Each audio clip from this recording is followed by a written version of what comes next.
हम भी दरिया हैं, हमें अपना हुनर मालूम है। जिस तरफ चल पड़ेंगे रास्ता हो जाएगा। दोस्तों, बशीर बद्र की ये कुछ पंक्तियां हैं, बहुत ही उम्दा पंक्तियां हैं। जिस तरफ चल पड़ेंगे उसी तरफ रास्ता हो जाएगा। दोस्तों, मेहनत करिए, दरिया की तरह बनिए, मेहनत करने से डरिए मत।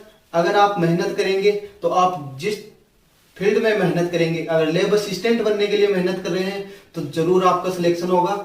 दरिया की तरह मेहनत करिए, बिना रास्तों की परवाह किए। रास्तों में कांटे आ रही है, दिक्कतें आ रही है, दिक्कतों का सामना करते चलिए और रास्ता खुद ब खुद अपने आप बन जाएगा। जिस तरह है दरिया चट्टानों को काटते हुए रास्ता बना लेती है, आपको भी सभी मुसीबतों को पार करते हुए रास्ता बनाना है। Hey guys, you are welcome on optimistic physics. चलिए शुरुआत करते हैं आज की क्लास की। आज हम क्वेश्चंस करने वाले हैं और क्वेश्चन से हमें डरना नहीं है, हमें बनना है दरिया।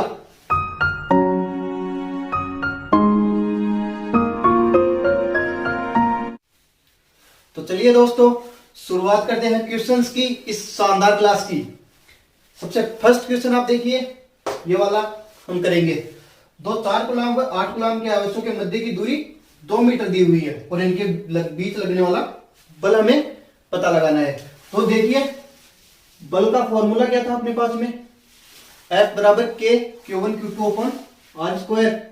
K Q1 Q2 upon R square, right.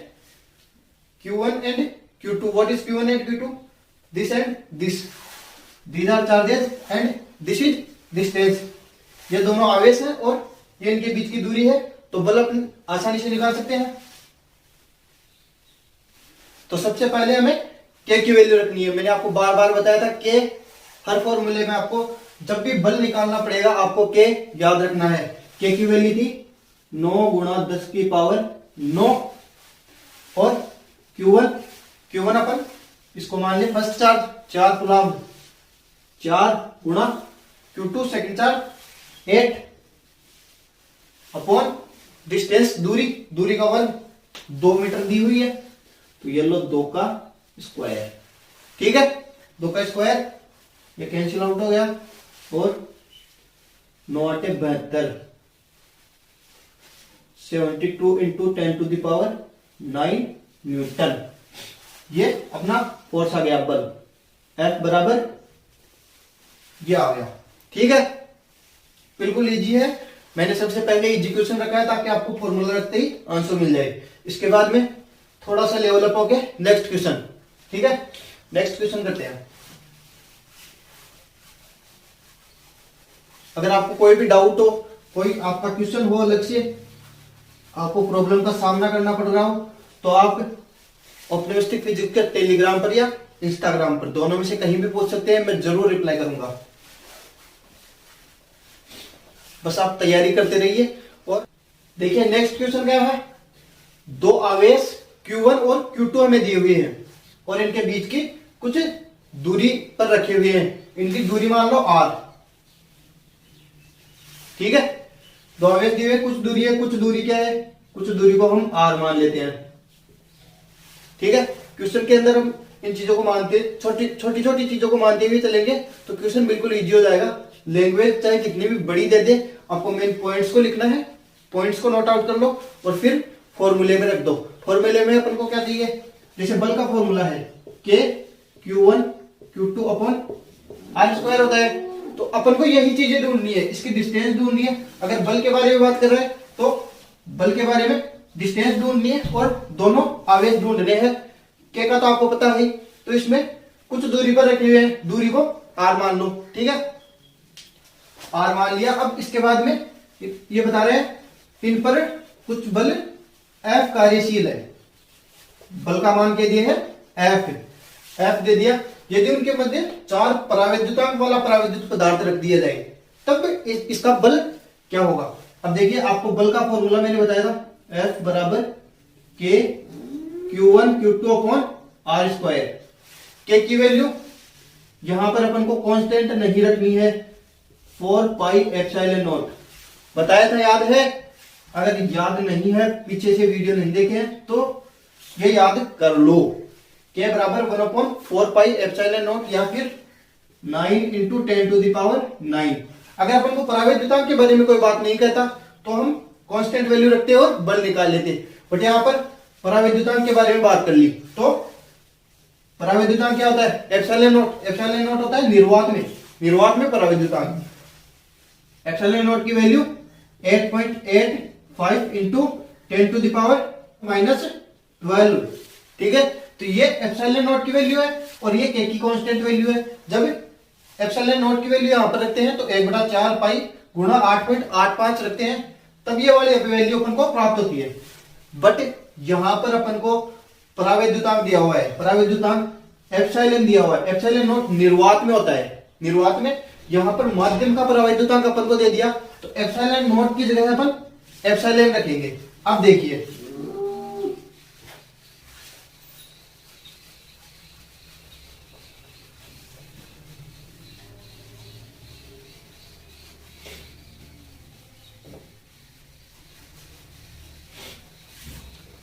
अब देखिए क्वेश्चन को किस प्रकार करेंगे। के बराबर 1/4 पाई एप्सिलॉन यहां पर रखते हैं, एप्सिलॉन, और Q1 और Q2 अपन को दिया हुआ है, ठीक है, और डिस्टेंस r²। ठीक है, अब देखिए ये तो एप्सिलॉन है, ये जब एप्सिलॉन था तब F बल इन पर लग रहा था। Q1 और Q2 कुछ दूरी पर रखे हुए, तब उन पर F बल कार्यशील है। अब ये तो एप्सिलॉन वाला जो परावैद्युतांक पदार्थ था, इसको हम रिप्लेस कर रहे हैं 4 परावैद्युतांक वाले पदार्थ से। 4 परावैद्युतांक वाला रखेंगे तो एप्सिलॉन की जगह 4 आ जाएगा, 1/4 पाई एप्सिलॉन इंटू 4। ठीक है, और ये Q1 Q2 अपॉन r² है ही। ठीक है, तो 1/4 इंटू, इसको अपन वापस के लिख दे, ये के Q1 Q2 अपॉन r²। समझ में आ रहा है ना? 1/4 पाई को क्या 1/4 पाई एप्सिलॉन को यहां पर के लिख सकते हैं। ठीक है, ये के लिख दिया और इसको 4 से रिप्लेस कर दिया। ये 4 वाला रखा था तो 1/4 इंटू के Q1 Q2 अपॉन r² आ गया। तो क्या आया अपना 1/4 इंटू ये F, पहले वाला F आ रहा था, इसको F1 मान लो, और जब यहां पर रखेंगे तो इसको मान लो F2, इसके बाद वाला बल। तो F2 बराबर 1/4 इंटू F1, और F1 अपन को कितना दिया हुआ था? F1 दिया हुआ है F, तो कुल बल, तो F2 बराबर 1/4 इंटू F आ जाएगा। ठीक है, 1/4 गुणा F, तो ये आ गया F/4। ये ऑप्शन आपका सही हो जाएगा। ठीक है, तो चलिए नेक्स्ट क्वेश्चन की ओर मूव करते हैं। एक इलेक्ट्रॉन और प्रोटॉन है और इनको एक समान विद्युत क्षेत्र में रखा गया है, तब उनके मध्य त्वरण का अनुपात क्या होगा? त्वरण का अनुपात हमें बताना है। देखिए, त्वरण का अनुपात बताना है। इलेक्ट्रॉन और प्रोटॉन को एक समान विद्युत क्षेत्र में रखा गया है, तो सबसे पहला क्लू क्वेश्चन का हमें क्या मिल रहा है? विद्युत क्षेत्र, इलेक्ट्रिक फील्ड E। आवेश क्या क्या है? एक तो इलेक्ट्रॉन E है और एक प्रोटॉन है P। ठीक है, छोटी छोटी चीजों को पकड़िए, इसी से बड़ी चीज बनेगी। देखिए, जब JNU की क्लास का इनविटेशन मेरे पास में आया, तब उसमें लास्ट में मेरे प्रोफेसर ने एक बहुत ही सुंदर कोट जोड़ा है हेलन हेल्स का। क्या है? The expert in anything was once a beginner. The expert in anything was once a beginner, मतलब किसी भी चीज का विशेषज्ञ जो आज विशेषज्ञ है, वो एक न एक दिन जरूर नौसीखिया था। तो आप अगर आज नौसीखे हैं, आपसे क्वेश्चन नहीं हो रहा है, तो नौसीखिया ही जब एक एक चीज को, एक एक पॉइंट को पकड़कर काम करेगा, तभी वो बड़े फॉर्मूले के क्वेश्चन करेगा, वो एक एक्सपर्ट बनेगा, वो एक विशेषज्ञ बनेगा। तो एक्सपर्ट बनने के लिए पहले आपको बिगनर बनना जरूर पड़ेगा। अगर आप बिगनर ही नहीं बने तो एक्सपर्ट कहां से बनोगे? ठीक है, तो देखिए बिगनर बनते हुए ये क्वेश्चन करिए, और अगर आप एक्सपर्ट हैं, बहुत अच्छी बात है। एक इलेक्ट्रॉन और प्रोटॉन को समान विद्युत क्षेत्र में रखा गया है। तो देखिए, विद्युत क्षेत्र का फॉर्मूला आप यहां पर याद कीजिए। इलेक्ट्रिक फील्ड क्या थी? KQ/r²। ठीक है, विद्युत क्षेत्र का फॉर्मूला तो यह था। यहां पर 2 चार्ज अपन को दिए हैं और ये बात कर रहा है त्वरण के बारे में। त्वरण के बारे में आपने गति की समीकरणें पढ़ी होगी, 11th 12th पास करके आए, ये तो आपको जरूर पता है। F बराबर ma होता है। पता है? नहीं पता है तो एक बार गति की समीकरणें जरूर देख लीजिएगा, ये आपको वहां पर मिलेगा। F बराबर ma, मास यानी द्रव्यमान गुणा एक्सीलरेशन, त्वरण,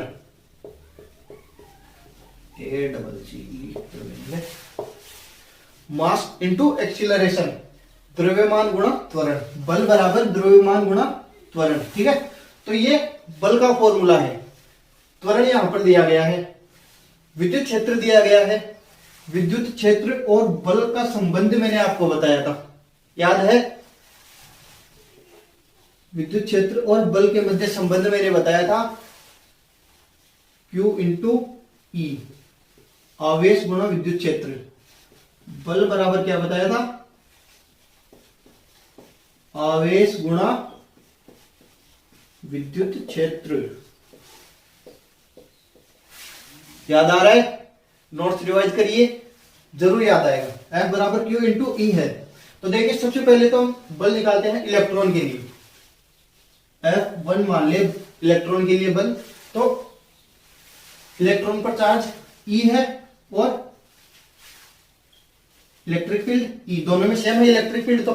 ठीक है, ठीक है, इक्वेशन फर्स्ट मान लो इसको। ठीक है, समीकरण 1 मान लिया। अब प्रोटॉन के लिए, प्रोटॉन के लिए F2 मान लो। F2, प्रोटॉन पर आवेश कितना होता है? इलेक्ट्रॉन के बराबर। पॉजिटिव नेगेटिव होता है, अपन को पॉजिटिव मानते हुए चलना है। E इंटू ये कैपिटल E, विद्युत क्षेत्र दोनों में सेम है। ये दूसरी समीकरण हो गई। अब देखिए F1, इसको इससे रिलेट करिए। Force equal to mass into acceleration, बल को द्रव्यमान गुणा त्वरण अपन बोलते हैं।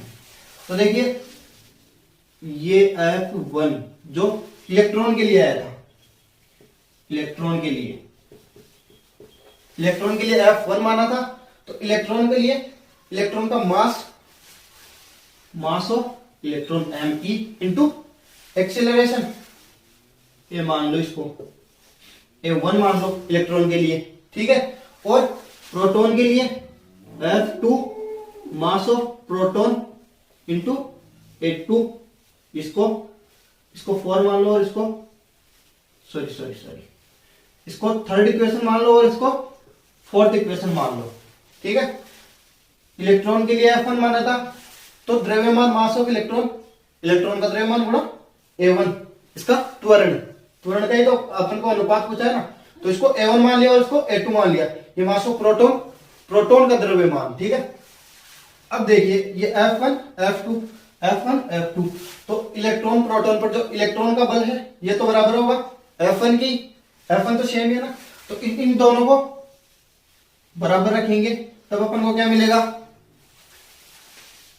समीकरणें हल करना तो आपको आता ही है ना, ये चीज थोड़ी सी कम यार में।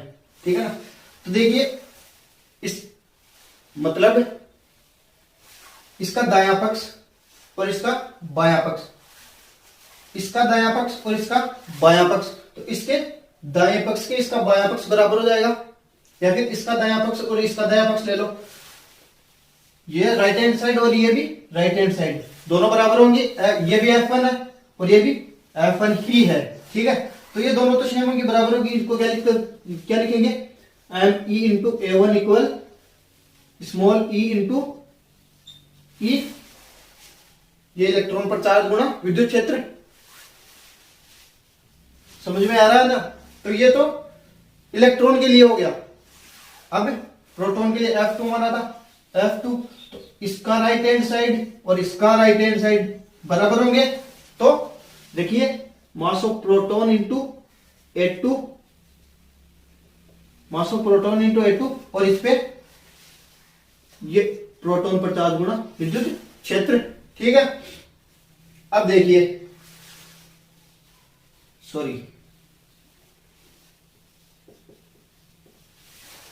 अब देखिए इन दोनों समीकरणों को अपन को निकालना है अनुपात। अनुपात के लिए A1/A2 रखिए, A1/A2 रखिए, तो A1/A2 इन दोनों में भाग दें एक दूसरे का। इसको A समीकरण मान लो और इसको B समीकरण मान लो। A समीकरण में B समीकरण का भाग देंगे तब क्या आएगा, मास of electron into A1 mass of proton into A2। ठीक है, समझ में आ रहा है। बराबर क्या था, E into E upon E into E, तो इसको तो 1 मान ले, 1 हो जाएगा, दोनों कैंसिल आउट हो जाएंगे। अब A1/A2 अपन को निकालना है, तो इसको इधर क्रॉस मत, इधर पक्षांतरण करें, तब क्या आएगा, नीचे वाला ऊपर जाएगा और ऊपर वाला नीचे आ जाएगा। तो mass of proton upon mass of electron, ये आ गया इनका अनुपात। प्रोटॉन और इलेक्ट्रॉन का अनुपातों में, प्रोटॉन व इलेक्ट्रॉन के द्रव्यमानों के अनुपातों में। सी ऑप्शन अपन को मिल रहा है, 0 तो था नहीं, 1 भी नहीं था, ये आ गया प्रोटॉन और इलेक्ट्रॉन के अनुपातों में। देखिए सबसे मेन चीज यही है, इन दोनों ऑप्शनों में से आप कौन सा एलिमिनेट करेंगे, किस प्रकार से एलिमिनेट करेंगे, इलेक्ट्रॉन का और प्रोटॉन का। सबसे पहले इलेक्ट्रॉन का दिया है, बाद में प्रोटॉन का दिया है, तो इसको इसी प्रकार से अपन को लेना है, पहले इलेक्ट्रॉन को ऊपर लेंगे और फिर प्रोटॉन को नीचे। तो A1 ऊपर लिया और A2 नीचे लिया, तो इनका अनुपात किस प्रकार से आया, प्रोटॉन और इलेक्ट्रॉन के द्रव्यमान के अनुपात में। तो अपन को सी ऑप्शन राइट लग रहा है, प्रोटॉन और इलेक्ट्रॉन के द्रव्यमान के अनुपात में। ठीक है, ये क्वेश्चन हो गया। एक बार फिर से समझाऊं मैं आपको, बिल्कुल इजी क्वेश्चन है, वही बिगनर वाला आपको काम करना है। बिगनर कैसे हो, ये इलेक्ट्रॉन है, प्रोटॉन है, ई पी, ठीक है, समान विद्युत क्षेत्र में है, तो इलेक्ट्रिक फील्ड ई मान लिया। इनके मध्य त्वरण का अनुपात पूछा है। त्वरण के लिए अपन बल से इसको कनेक्ट कर सकते हैं। इलेक्ट्रोस्टैट में अपन फोर्स काफी बार निकाला है और इलेक्ट्रिक फील्ड भी निकाला है, तो बल से विद्युत क्षेत्र को कनेक्ट कर सकते हैं। बल और विद्युत क्षेत्र का संबंध मैंने आपको बताया था, F बराबर Q इंटू ई, और ये गति का समीकरण है F बराबर m इंटू ए। ठीक है, ये दो चीजें आपको अगर पता है, ये दोनों चीजों से आप पूरा क्वेश्चन सोल्व कर सकते हो। बिल्कुल इजी है, छोटा सा प्रोसेस है, थोड़ा सा रफली किया है, आपको बड़ा लग रहा होगा। ये F1 इलेक्ट्रॉन के लिए बल मान लिया और F2 प्रोटॉन के लिए बल मान लिया। तो इलेक्ट्रॉन का द्रव्यमान me और प्रोटॉन का द्रव्यमान mp। ठीक है, इलेक्ट्रॉन के लिए त्वरण A1 मान लिया, प्रोटॉन के लिए त्वरण A2 मान लिया। ठीक है, अब आगे बढ़िए। यह संबंध आया था अपने पास में, F बराबर Q इंटू ई।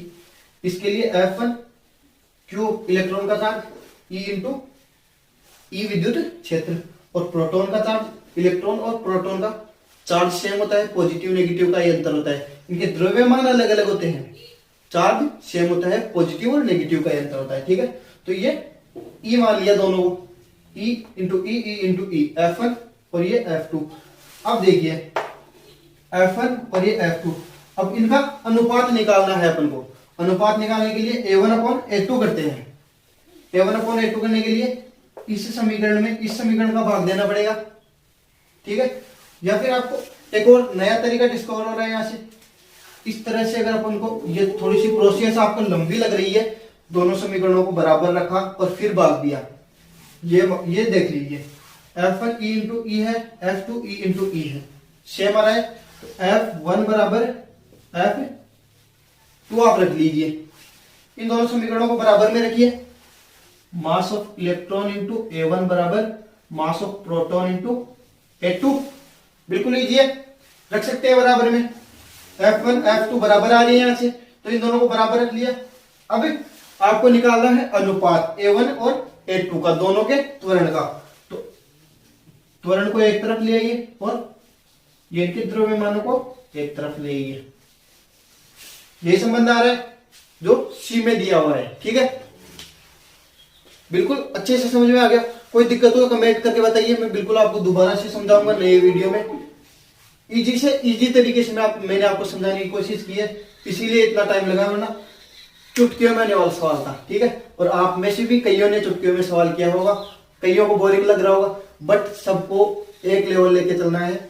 बिल्कुल मैं पूरे समझाने की कोशिश करूंगा, एक एक स्टूडेंट को समझ में आना चाहिए। आपको कोचिंग करने की जरूरत नहीं पड़नी चाहिए, आपको 10-12 हजार रुपए लगाने की जरूरत नहीं पड़नी चाहिए। कई इकोनॉमिकली वीक स्टूडेंट होते हैं, उनके लिए सबको मैं चाहता हूं सबको एजुकेशन प्रोवाइड हो, सब लोग बराबर तैयारी कर सकें। इसीलिए मैंने आप ये चैनल स्टार्ट किया है, आपको फिजिक्स सिखाने के लिए और इस तरह के क्वेश्चंस कराने के लिए। ठीक है, अब आगे वाले क्वेश्चन पे बढ़ते हैं। ये हो गया, ठीक है।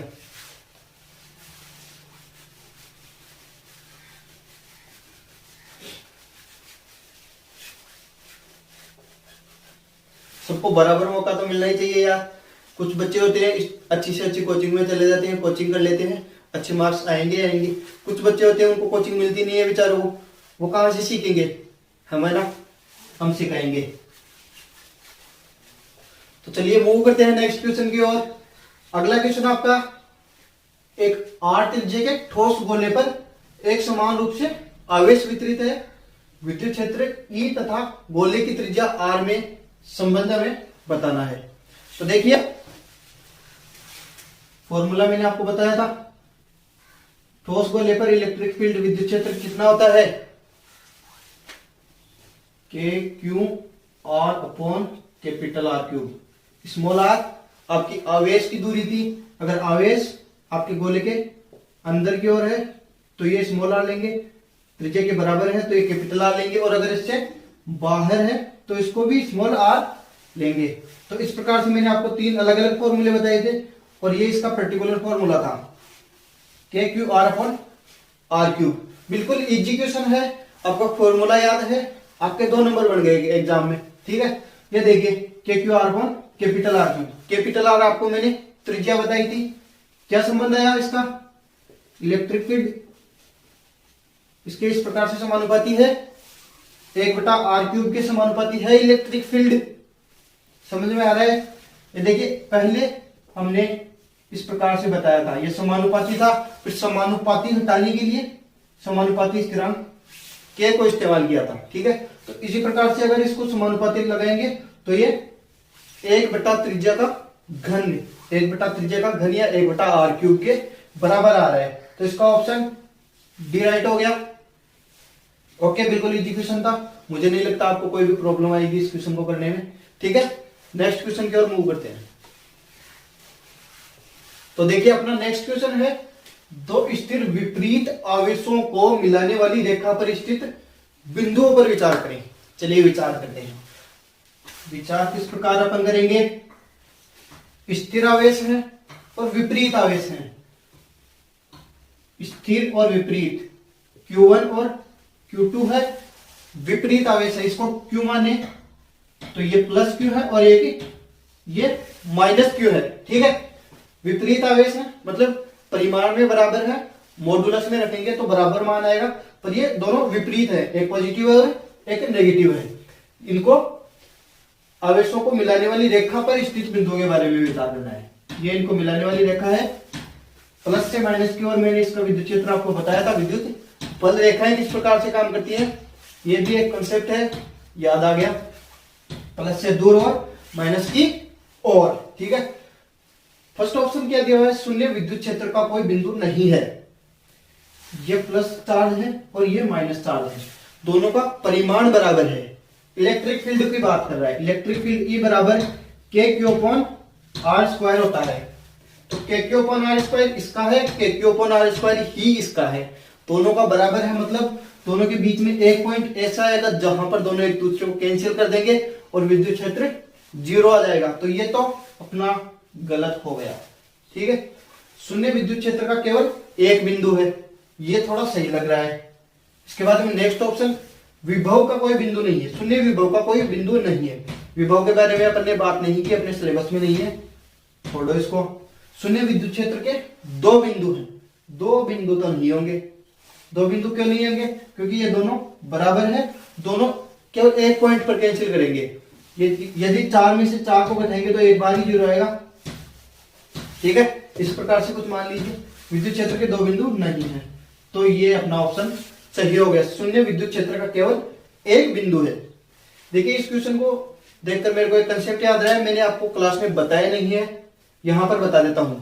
जब 2 आवेश दिए हुए होते हैं तो उनके बीच में एक शून्य विद्युत क्षेत्र का बिंदु आता है। उसको निकालने के लिए एक शॉर्ट फॉर्मूला है, शॉर्ट ट्रिक मान लो आप, वो मैं आपको बता देता हूं। उस पर भी कई बार क्वेश्चन पूछे हुए हैं, मैं उसके क्वेश्चन भी करवा दूंगा और एक बार आपको वो फॉर्मूला भी बता देता हूं। ठीक है, चलिए फॉर्मूला बताता हूं मैं आपको।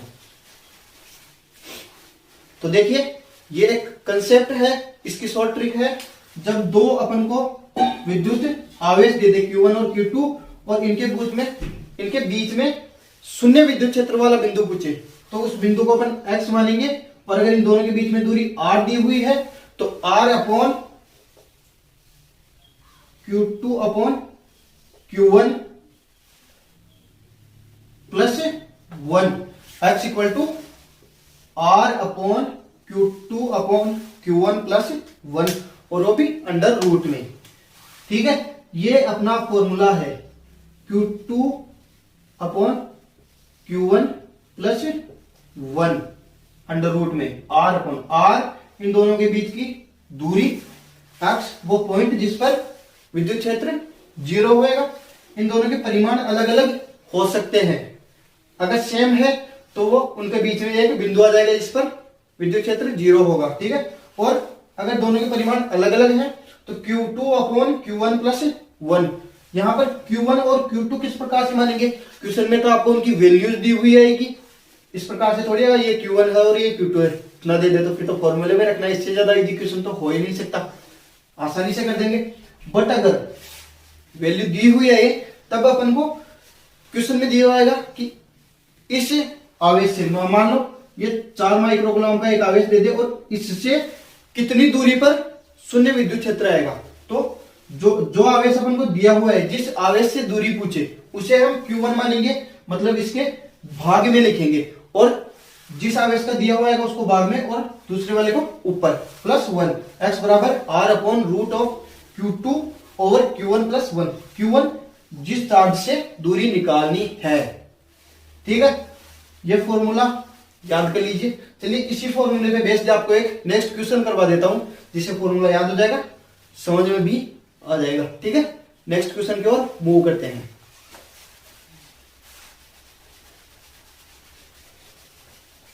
बस कोई भी क्वेश्चन नहीं हो रहा तो हताश नहीं होएगा। एक क्लास में मैं आपको बहुत ज्यादा क्वेश्चन नहीं करवा सकता, आप अपने स्तर पर क्वेश्चन ढूंढिए और उनको करिए। अगर प्रॉब्लम आती है तो मुझे सेंड करिए, मेरे साथ शेयर करिए, मैं आपकी प्रॉब्लम बिल्कुल सोल्व करने की पूरी कोशिश करूंगा, और मतलब आपके लेवल के क्वेश्चन तो मैं करूंगा यार। मेरी कोशिश है मैं आपको ज्यादा से ज्यादा क्वेश्चन करवाऊं, पर यहाँ पर लिखने में और वीडियो बनाने में काफी लंबा टाइम हो जाता है, क्लास काफी लंबी हो जाती है, और फिर ज्यादा क्लासेज अपन क्वेश्चन पर करेंगे तो फिर अपना सिलेबस हो नहीं पाएगा पूरा टाइम पर। कभी भी वैकेंसी निकल जाएगी, वैकेंसी का नोटिफिकेशन निकलते ही आप देख रहे हो राजस्थान में भी, जैसे ही वैकेंसी का नोटिफिकेशन निकलता है एग्जाम डेट दे देते हैं, 1-1.5 महीने का टाइम देते हैं। यार 1-1.5 महीने में आपकी तैयारी पूरी हो नहीं पाएगी, तैयारी करने के लिए थोड़ा लंबा टाइम चाहिए, इसीलिए अपन पहले ही तैयारी कर रहे हैं। ठीक है, तो नेक्स्ट क्वेश्चन की ओर मूव करते हैं। तो ये है अपने नेक्स्ट क्वेश्चन भैया। नेक्स्ट क्वेश्चन भैया क्या बोल रहे हैं, 20 कूलम और 60 कूलम के दो धनावेश हैं। ठीक है, 60 सेंटीमीटर की दूरी पर पड़े हैं, स्थिर है। 20 कूलम वाले आवेश से उदासीन बिंदु बताना है। उदासीन बिंदु का मतलब इन दोनों के बीच में बल विद्युत क्षेत्र 0 है, उदासीन है, न्यूट्रल है वो पॉइंट, तो वो वाला पॉइंट अपन को बताना है। उसके लिए अभी भी फॉर्मूला बताया था, x उदासीन बिंदु की दूरी और r दोनों बिंदुओं के बीच की दूरी बटा Q2 अपॉन Q1। Q2 क्या मानेंगे, थोड़ा मोटा लिखूं, ये लो Q2 over Q1, Q2 upon Q1 plus 1। Q1 क्या था, Q1 वो आवेश जिससे हमें उदासीन बिंदु की दूरी निकालनी है। ठीक है, तो ये Q1 अपन मानेंगे और Q2।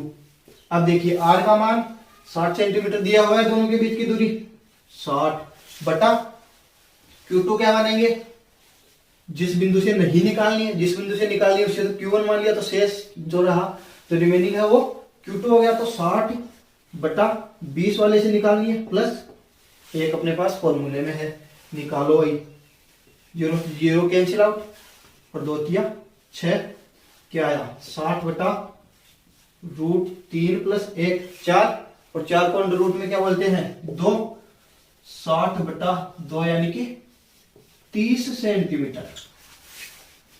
मिल रहा है ऑप्शन में आपको, ये रहा भैया फर्स्ट ऑप्शन, ये हमको 30 सेंटीमीटर दिया हुआ है, 2 नंबर अपने बन गए।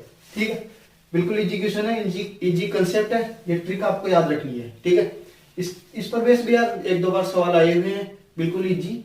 ठीक है, अब नेक्स्ट क्वेश्चन की ओर मूव करें। तो चलिए नेक्स्ट क्वेश्चन की ओर बढ़ते हैं। नेक्स्ट क्वेश्चन है अपने पास में, एक वर्ग के शीर्षों पर आवेश रखे हुए चित्रानुसार चित्र हमने बनाए हैं। इसमें विद्युत क्षेत्र जो है केंद्र पर, किसी स्थिति में विद्युत क्षेत्र केंद्र पर अशून्य है। अशून्य मतलब नॉन जीरो, जीरो नहीं है, किसी स्थिति में जीरो नहीं है। ये भी एक शानदार कॉन्सेप्ट है। इस कॉन्सेप्ट पर आपको मतलब अलग अलग आकृतियां दे देता है, कई बार षटभुज दे देता है, कई बार अष्टभुज दे देता है, कई बार चतुर्भुज, आयत, वर्ग या फिर वृत्त दे दिया, घड़ी का एग्जाम्पल दे दिया। इस प्रकार से आपको एग्जाम्पल दे देता है और इनके केंद्र पर जो है विद्युत क्षेत्र पूछ लेता है, या तो सीधा विद्युत क्षेत्र पूछ लिया। इस प्रकार की आकृतियों के केंद्र पर विद्युत क्षेत्र 0 हो जाता है। किस प्रकार से होता है, जैसे एक एग्जांपल देख लो वृत्त का।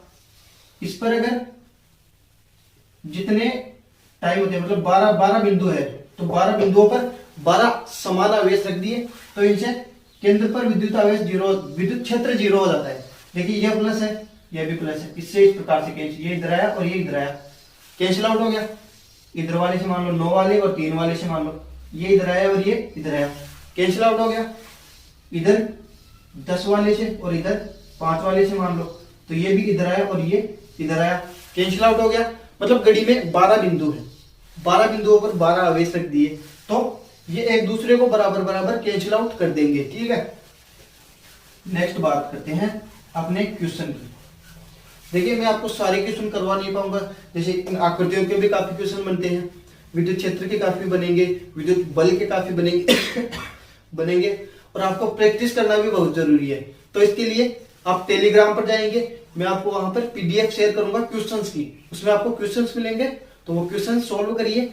जहां पर डाउट होता है पूछिए, मैं आपको रिप्लाई करूंगा, आपका डाउट सोल्व करने की पूरी कोशिश करूंगा।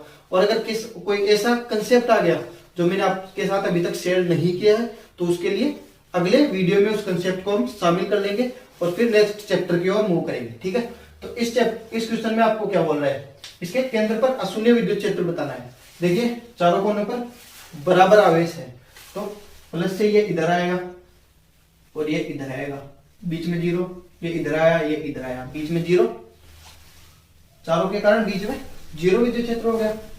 ये इस तरफ आया और ये इस तरफ आया, कैंसिल आउट 0, और ये इस तरफ आया और ये इस तरफ आया, सॉरी इसमें चारों आवेश सेम बन गए, इसको इन दोनों को माइनस मान लो, तब दोनों माइनस एक दूसरे को कैंसिल आउट कर दिए। इसमें चारों माइनस है, चारों माइनस एक दूसरे को कैंसिल आउट कर देंगे। इसमें ये इधर आया और ये इधर आया, कैंसिल आउट हो गया। अब ये पॉजिटिव इधर आया बट ये नेगेटिव इधर नहीं आया, क्योंकि ये तो दूर की ओर जाएगा, तो ये कैंसिल आउट नहीं कर पाएगा। इसके कारण इस पर विद्युत क्षेत्र आ जाएगा, इस पर विद्युत क्षेत्र अशून्य आ जाएगा। विद्युत क्षेत्र E बराबर KQ/R²। ठीक है, तो ये अपना विद्युत क्षेत्र आ जाएगा, इस पर विद्युत क्षेत्र अशून्य हो जाएगा, तो ये डी ऑप्शन इस क्वेश्चन का आंसर हो गया। ठीक है, उम्मीद आपको ये कॉन्सेप्ट समझ में आया होगा। ठीक है, अब नेक्स्ट क्वेश्चन की ओर मूव करें। देखिए नेक्स्ट क्वेश्चन अपना क्या आ रहा है, नेक्स्ट क्वेश्चन में बोल रहा है 30 सेंटीमीटर दूरी पर 2 न्यूटन प्रति कूलम्ब मान का विद्युत क्षेत्र उत्पन्न कर रहा है क्या कोई आवेश, तो उस आवेश का मान पूछा है। इसके बाद थोड़ा सा क्वेश्चन को घुमाया है और विद्युत क्षेत्र देकर आवेश पूछ लिया। कोई बात नहीं, अपन को फॉर्मूला पता है विद्युत क्षेत्र का। विद्युत क्षेत्र का फॉर्मूला E बराबर KQ/R² होता है, सबको पता है। विद्युत क्षेत्र दिया है तो विद्युत क्षेत्र का फॉर्मूला लगा लेंगे। क्वेश्चन से अपन को पता करना है कौन सा फॉर्मूला लगाना है, तो क्वेश्चन में विद्युत क्षेत्र दिया है तो विद्युत क्षेत्र से इसको रिलेट करके अपन आंसर निकालने की कोशिश करते हैं। तो K की वैल्यू 9 × 10⁹ और Q अपन को निकालना है बटा R²। दूरी 30 सेंटीमीटर में दी हुई है, इसको मीटर में बदलना पड़ेगा। क्यों बदलना पड़ेगा, क्योंकि यहां पर के की वैल्यू अपन कांस्टेंट रख रहे हैं और के की इकाई है न्यूटन मीटर स्क्वायर प्रति कूलम स्क्वायर। याद है के की वैल्यू लिखवाई थी, इसके साथ में मैंने आपको इसकी इकाई भी लिखवाई थी। इसीलिए लिखवाई थी ताकि आप जब क्वेश्चन करो तो आपको कन्वर्ट करने के बारे में जानकारी रहे। कन्वर्ट करना ही पड़ेगा इसको मीटर में बदलने के लिए। दोनों की इकाई बराबर होनी चाहिए। या तो इसको सेंटीमीटर में बदल दो या फिर इसको मीटर में बदल दो। इसको मीटर में बदलना अपने लिए ज्यादा इजी रहेगा। पता है आपको 1 मीटर में 100 सेंटीमीटर होते हैं, तो 1 सेंटीमीटर में कितने मीटर होंगे? 1/100 मीटर, यानी कि 0.01 मीटर। ठीक है। 30 सेंटीमीटर में 1/100 गुणा 30 कर दें, यानी कि 0.3 मीटर। ठीक है, 0.3 मीटर या फिर 3 गुणा 10 की पावर -1 मीटर। ठीक है, तो किसी भी प्रकार से लिख लो, या तो 0.3 लिख लो या फिर 3 गुणा 10 की पावर -1, क्योंकि इसका अपन स्क्वायर करेंगे तो ये 0.3 का स्क्वायर करेंगे तो 0.09 आएगा। 0.3 का स्क्वायर करेंगे तो 0.09 आएगा, यानी कि 9 इंटू 10 टू द पावर -2, या फिर 3 इंटू 10 टू द पावर -1 है, इसका स्क्वायर करेंगे तो क्या आएगा? 9 इंटू 10 टू द पावर -2। ठीक है, 1 इंटू 2 हो जाएगा। दोनों में से जो आपको अच्छा लगे उस प्रकार से कर लीजिए, कैलकुलेशन करिए। अब देखिए ये 9 into 10 to the power -2 divide में आएगा, ये अपन को पता लग गया। तो यहां पर रखिए क्या आ जाएगा? 9 इंटू 10 टू द पावर -2 रख दिया। 9/9 कैंसिल आउट हो गया। इलेक्ट्रिक फील्ड ये अपन को दी हुई है, ये कितनी दी हुई है? 2 न्यूटन प्रति कूलम। 2 बराबर क्या है? Q इंटू ऊपर बच गया 10 टू द पावर 9 और नीचे था 10 टू द पावर -2। ठीक है, अब इसको एक तरफ ले लीजिए और Q को एक तरफ ले लीजिए। ठीक है, Q बराबर क्या हो गया? 2 इंटू ये तो ऊपर जाएगा गुणा में और ये इधर डिवाइड में आ जाएगा। ठीक है, अब 9 10 टू द पावर 9 डिवाइड में है, इसको ऊपर ले जाएंगे तो ये पावर नेगेटिव हो जाएगी, तो 2 गुणा 10 की पावर -2 गुणा 10 की पावर -9। ठीक है, पावर जुड़ जाएंगी तो 2 गुणा 10 की पावर -11 आवेश क्यों क्या माना है? 2 गुणा 10 की पावर -11 मिल रहा है ऑप्शन में, फर्स्ट ऑप्शन में दिया हुआ है 2 गुणा 10 की पावर -11 कूलम। ये आपका आंसर हो गया। ठीक है, आज की क्लास में बस इतना ही। आज की क्लास में इतने ही क्वेश्चन हो पाएंगे। अब नेक्स्ट के लिए मैं आपको पीडीएफ टेलीग्राम पर शेयर करने वाला हूं, उससे आप क्वेश्चन करिए, क्वेश्चन की प्रैक्टिस करिए। जो क्वेश्चन नहीं आते डाउट पूछिए, मैं सोल्व कर दूंगा। और अगर कोई नया कॉन्सेप्ट होगा तो मैं अगली क्लास में ऐड करके फिर नया चैप्टर स्टार्ट करूंगा, वरना अगली क्लास में अगला चैप्टर स्टार्ट करने वाले हैं। ओके, तब तक के लिए tata, see you, bye bye. Be optimistic and grab your opportunities. Optimistic रहिए और क्वेश्चंस करिए। क्वेश्चन के लिए आशावादी रहिए, आपको क्वेश्चन जरूर आएंगे। आज नहीं तो कल जरूर आएंगे। बस फॉर्मूले याद करिए और प्रैक्टिस करते चलिए, क्योंकि practice makes a man perfect. Thank you.